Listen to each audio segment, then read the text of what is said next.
Hi everybody, this is week 2 of our January brown and red, and we're going to talk about stitching today and a little bit about composition and embellishing now that our backgrounds are done. I hope you've been enjoying making your backgrounds.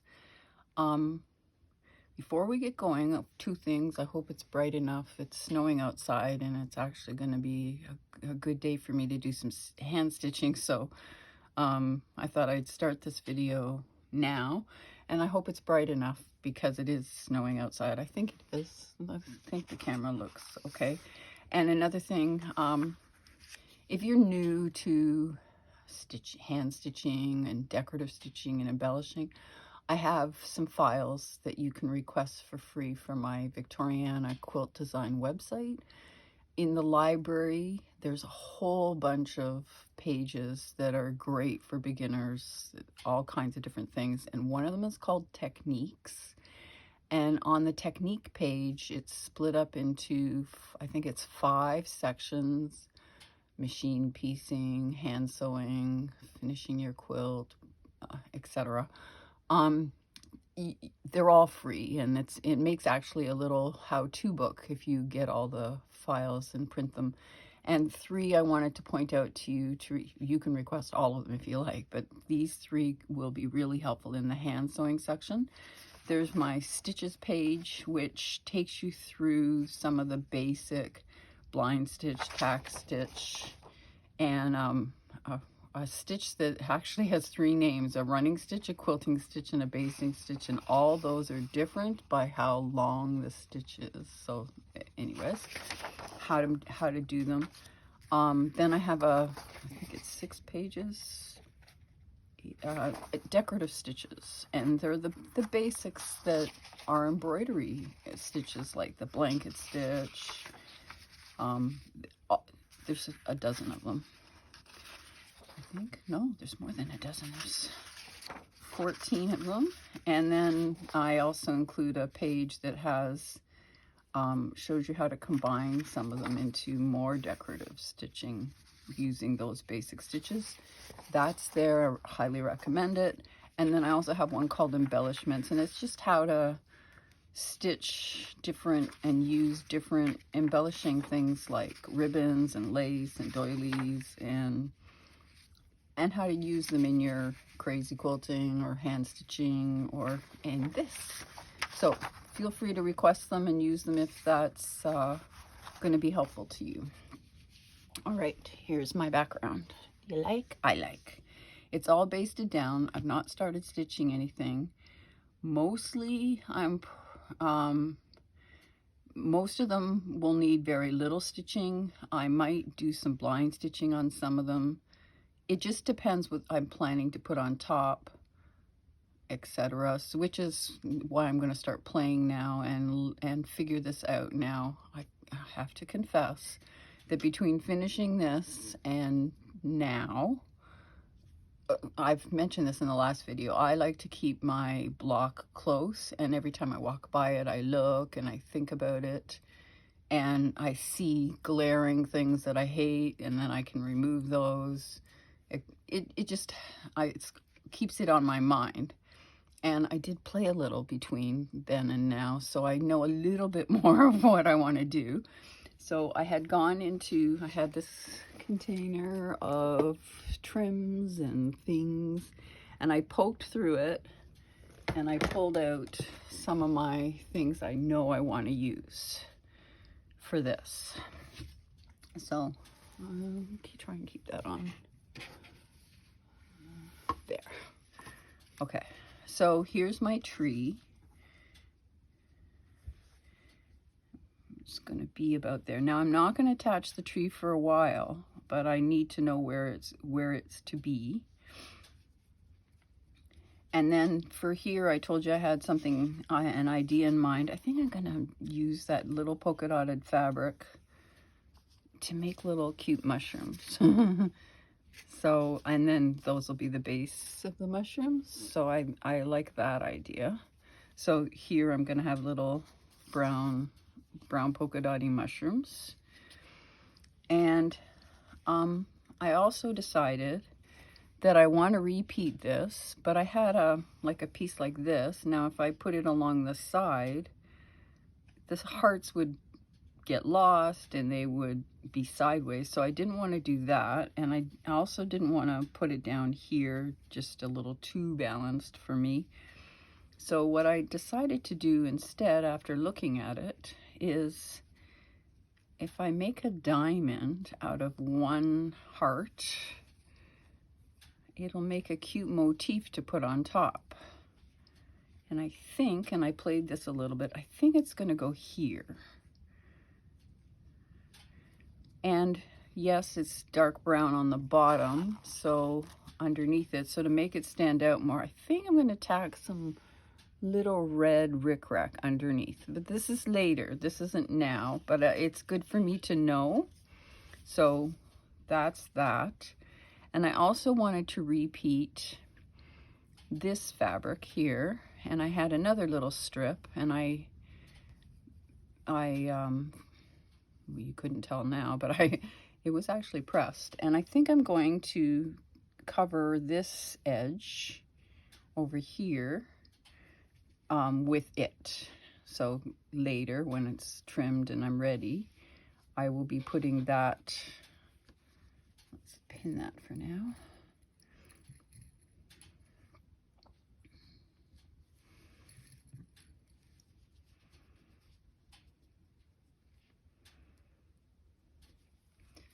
And then to continue up, it's not decided yet, but I might also then cut a piece of each of these to follow all the way up. I'm still thinking about that part. Okay, I'm going to get rid of this just so that it's not in my way. All right. I also have this piece of red.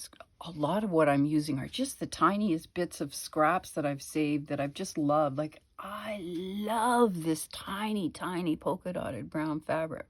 What am I supposed to do with these few tiny little pieces I have? As mushroom tops, they're perfect. So if you've got a drawer of your favorite little treasure fabrics that you've saved the last little bit of, dig through that drawer, because this is a great way to feature those. Okay, so that's that. This was kind of another one. I love this fabric and I didn't have much of it left. But I think what I'm going to do is I'm going to pink the edge. I have a rotary blade that has the wave to it, so more than just my pinking shears, this one's going to be more of a small wave to it. And I think I like the idea of putting it here. And then, if you remember, I don't know if I showed you, I probably didn't, but I had these buttons that are brown and white. And I thought, wouldn't it be kind of cute to put the brown and white buttons on like that as a stack? So that's part of my plan. And then I needed something here, so I started, of course, I have to say, once I start stitching, and I'm not sure, I always say start with what you know and what's below, like what's at the back that you need to stitch before you stitch what's on top, but also what you know you want for sure. And then the ideas will come, they come to me as I'm stitching about places I didn't know, like, yes. So while that was sitting there in front of my face, I'm like, I gotta come up with something here. And what I've decided, and again, tiny, tiny little pieces of fabric I have, I am going to make a set of little tiny miniature prairie points to stick out here.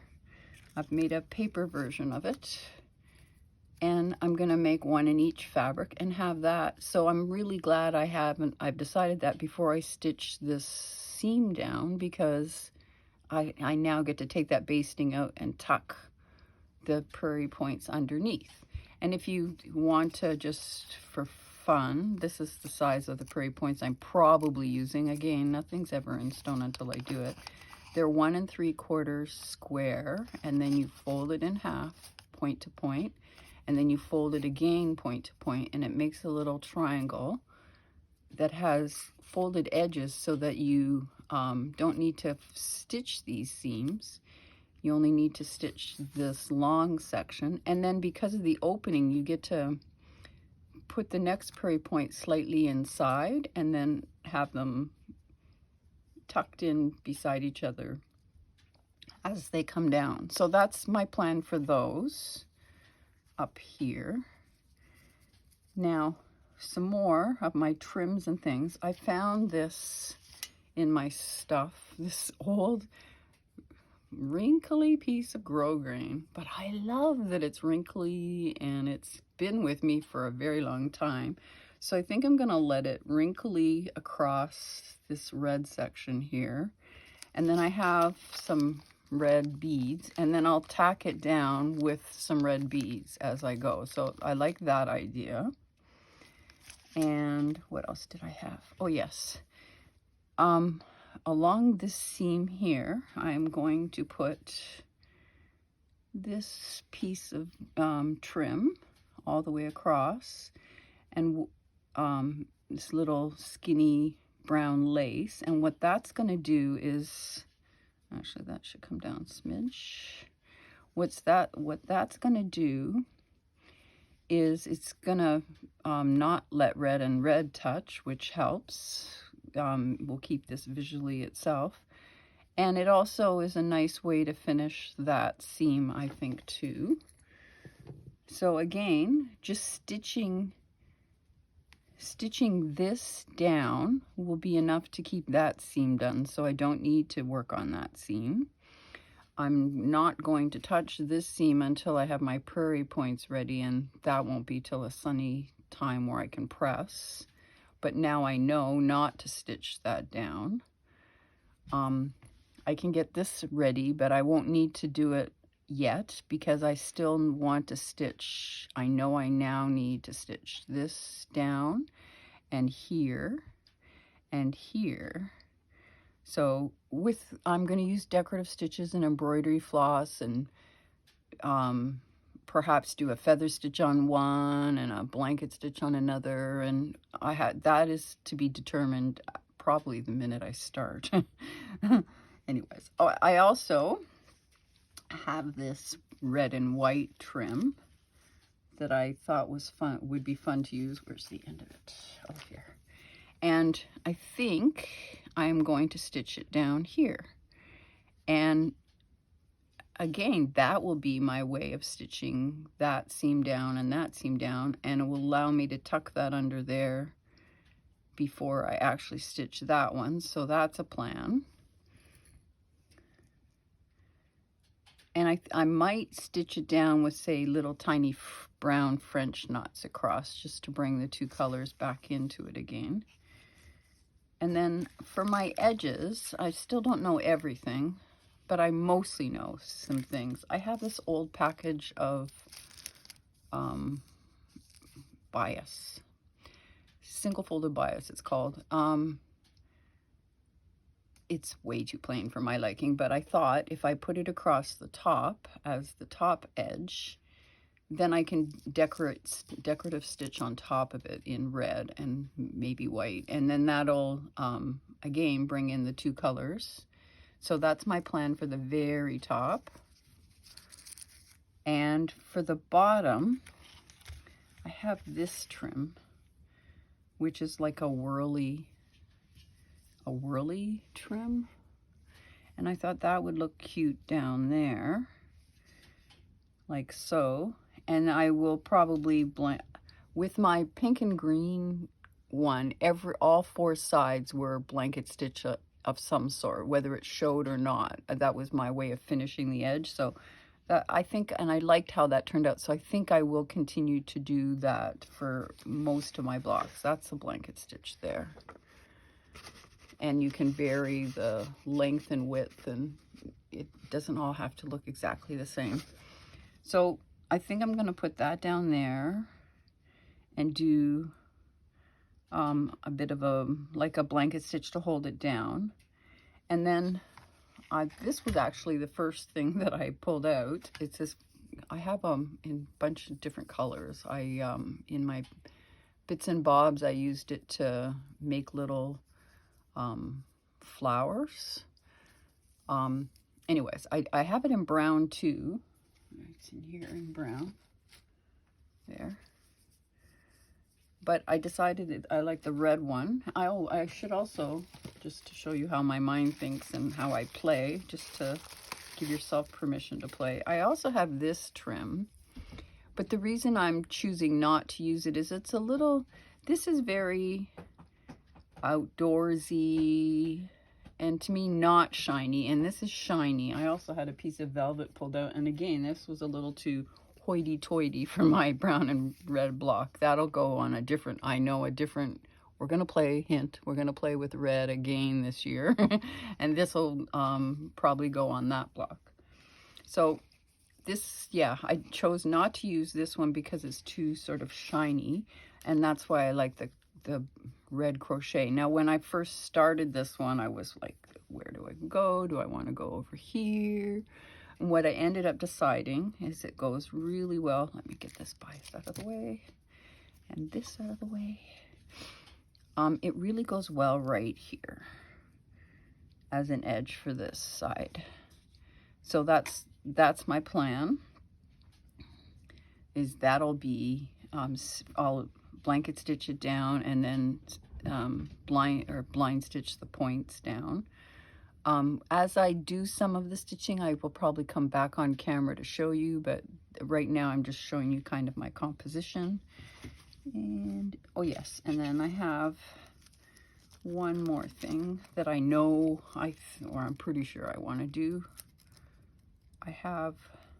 I went through my jar of tiny, tiny little red buttons, and I pulled out 5 that are the same that I liked, and I'm going to put them, and you'll see that I like Rosa buttons. I'm going to put them on this block, this little patch across, and as I'll want to do, probably use brown thread to make it stand out. So that's gonna go there eventually. And then I also have this, I'm not sure about it, but a little tiny heart. I thought maybe I'll tack it in the middle of that heart when that motif is finished. Okay, so doing this and having my composition more known to me, I now know that, you know, I might as well go down, stitch this down. I'll blind stitch this down just to make sure it's held down. For now, I will try and figure out what I want to do with these and stitch what I know about and what's underneath for now. And I'm going to repeat this probably a lot. Before I take this all apart and start stitching, I'm going to get my camera and take a picture of it. So when I go to put it back, I know from my picture what I had planned.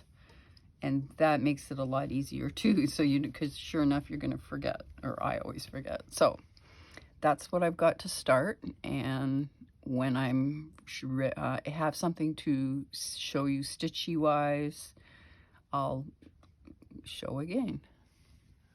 I'm back to show you a couple of quick things. I've basted the trim, these 2 trims exactly where I want them, and now what I like to do is I like to blind stitch the trims down before I add any kind of embroidery embellishing on top, just to make sure they are where I want them and so they'll stay. So I first thought I maybe should show some people who don't know what a blind stitch is, but also what I wanted to point out when I'm putting a trim on an edge, like I'm covering up that edge. I like to start on the side where the edge that I want to cover is, so that it's covered, and then whatever this stitches as doesn't really matter, it's on the other side. If I had started with this side, I might have stitched it too much this way, and then I wouldn't have maybe been able to fully cover the edge that I want to. So just that's a tip. So basically what I did is I came up with my knot, and I buried the knot between the batting and the backing. I don't like to have knots on the back. I like to bury all my knots if I can. If I can't shove them in the side, I pull them through.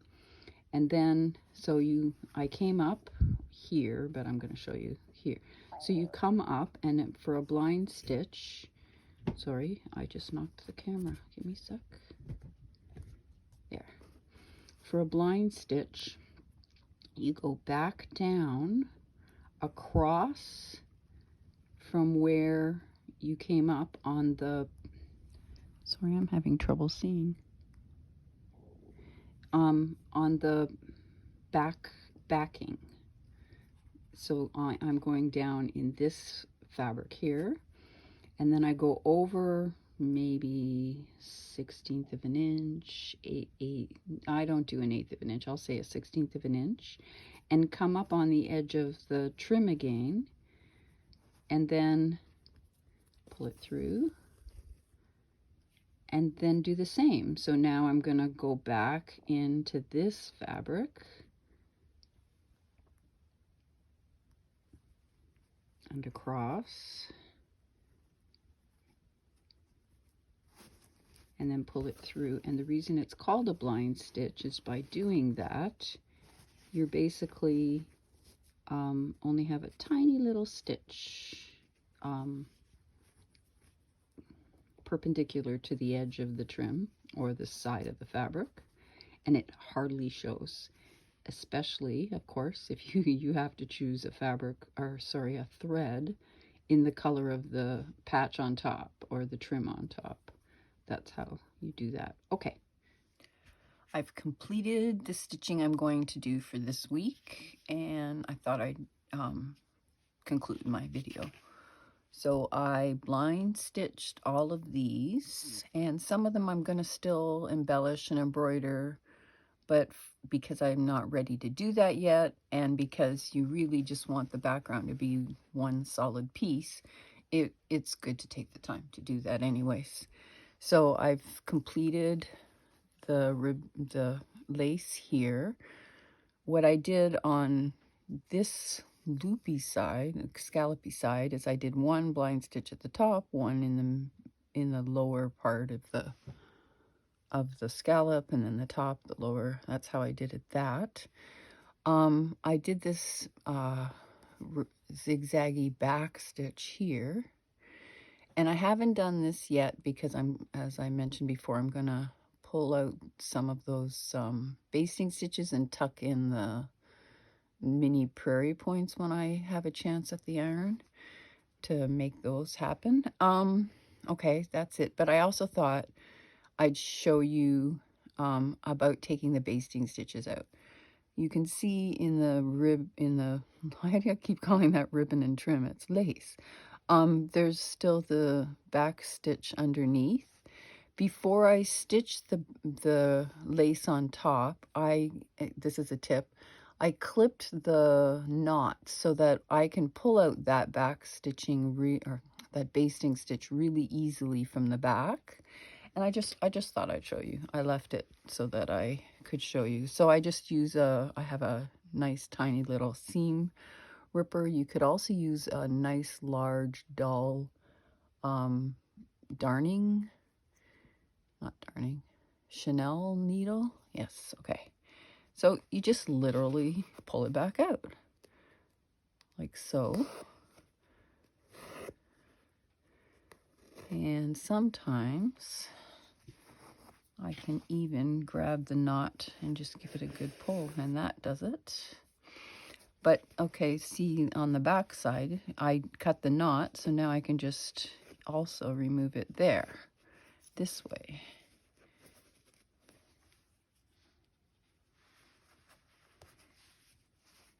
There.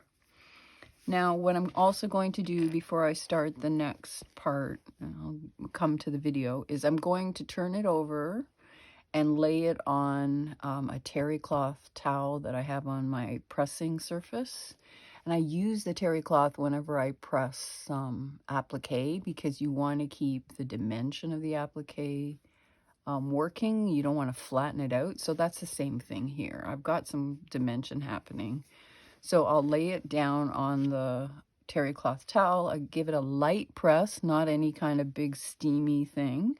And then I'll come back with my template and lay it down and trim all the fabrics and ribbons and laces that have come out from the side so that I can start working on finishing my edges too. Okay, that's it for this week. Post your picture of your what you've stitched from your background on the Facebook post. That'll be online, and the link to it will be in the description. And thanks for watching, and thanks for playing along.